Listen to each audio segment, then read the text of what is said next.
Hello दोस्तों, स्वागत है आप सबका एक नई वीडियो में।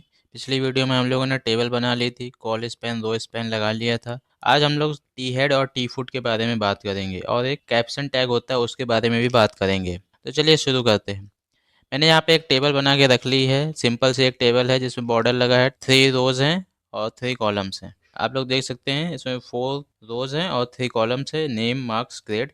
अब मैं बताऊंगा कि इसमें टी हेड और टी फुट का काम क्या होता है। देखिए, टी हेड ये बताता है कि हमारी एक रो है जो बिल्कुल हेड में ही रहेगी, वो कहीं नहीं जाएगी। टी फुट उस रो के लिए होती है जो हमेशा बॉटम में रहेगी। टी हेड और टी फुट रो का काम करते हैं। अब हम लोग उसको यूज करके देखेंगे। तो टी हेड और टी फुट, जैसे हमने कहीं पर टी आर क्लोज किया है और एक नया टी आर ओपन किया, तो उनके बीच में भी लिख सकते हैं। किसी टी आर से पहले ऊपर ही सबसे या सबसे नीचे भी लिख सकते हैं, लेकिन टेबल टैग के अंदर ही लिखेंगे। हम लोग मान लो यहीं पे लिख देते हैं टी हेड, बीच में ही हम लोग टी हेड स्टार्ट कर देते हैं ताकि आप लोग को याद रहे कि कहीं पर भी लिख सकते हैं टी हेड। इसको बंद किया। जैसे हम लोग टी आर के बीच में टी एच और टी डी यूज करते थे, वैसे टी हेड के बीच में भी हम लोग टी एच और टी डी यूज करेंगे। तो इसके बीच में भी हम लोग टी एच स्टार्ट कर देते हैं। देखिए, टी एच स्टार्ट करेंगे तो हमारा टेक्स्ट ज़्यादा हाईलाइट होगा, तो मैं इसलिए टी एच में लिख रहा हूँ। हम लोगों ने स्टूडेंट्स के मार्क्स की बनाई थी टेबल, तो हम लोग यहाँ पे लिख देते हैं स्टूडेंट्स रिपोर्ट। ठीक है, मैंने यहाँ पे लिख दिया। अब इसे रन करा कर देखते हैं। देखिए, यहाँ पे मैंने रन कराया, जो टी हेड में जो टेक्स्ट था वो हमारे सबसे ऊपर लिख के आ रहा है। अभी वो एक ही कॉलम में आ रहा है क्योंकि हम लोगों ने कॉल स्पैन यूज नहीं किया। अगर हम लोग कॉल स्पैन यूज कर लें, तीनों कॉलम्स के ऊपर आने लगेगा। यहाँ पे मैं लिख देता हूँ call span. Call span 3 columns थे हमारे, 3 लिख दिया। इसे अब रन कराएंगे। देखिए, मैंने यहाँ रन कराया। जो स्टूडेंट्स रिपोर्ट है, तीनों कॉलम्स के ठीक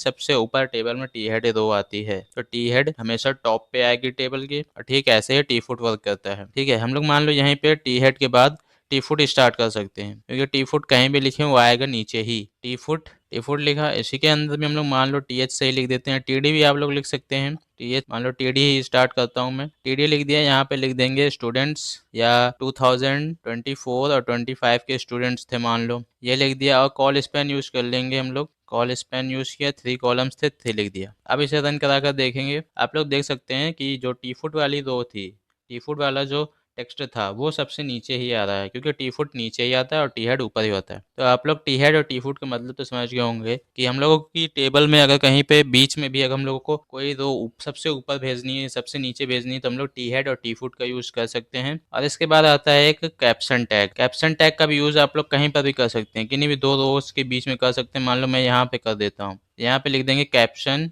कैप्शन लिखा, इसके बीच में एक टेक्स्ट लिख देंगे। मान लो किसी स्कूल का नाम लिख देते हैं, जैसे जी आई फतेहपुर। मान लो ये मैंने एक स्कूल का नेम लिख दिया। तो यहाँ पे आप लोग देखेंगे जी कैप्शन वाला जो टेक्स्ट था वो टेबल के ऊपर आ रहा है। टेबल के अंदर लिखा जाता है लेकिन टेबल के ऊपर आएगा। तो कैप्शन आप लोग समझ गए होंगे कि जो टेबल के अंदर तो नहीं यूज होगा, लेकिन टेबल के बाहर ही ऊपर साइड आएगा। लेफ्ट राइट और बॉटम में नहीं, बल्कि ऊपर साइड आएगा। टी हेड टेबल के अंदर ही एक रो के लिए तरह काम करती है, बस वो सबसे टॉप पे रहती है। टी फुट ये भी टेबल रो की तरह काम करती है, बस बॉटम में रहती है। तो टेबल के जो सारे टैग्स थे वो खत्म हो गए हैं। अगली वीडियो में हम लोग पढ़ेंगे लिस्ट के बारे में। तब तक के लिए थैंक्स।